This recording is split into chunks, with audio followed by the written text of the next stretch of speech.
ঘুগনি চাই, ঘুগনি।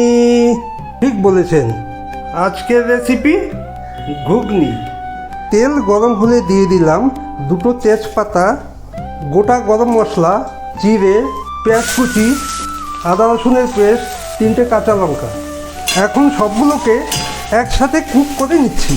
আদা রসুন থেকে কাঁচা গন্ধটা বেরিয়ে গেলে এর মধ্যে দেব টমেটো কুচি, স্বাদ মতো লবণ। টমেটোটা গলে গেলে এর মধ্যে দিচ্ছি হলুদ, জিরে, ধনিয়া, লাল লঙ্কা, কাশ্মীরি লাল লঙ্কা। মশলাগুলোকে ভালোভাবে কষিয়ে নিচ্ছি। মশলা থেকে তেল বেরিয়ে আসলে এর মধ্যে দেব সিদ্ধ করা মটর।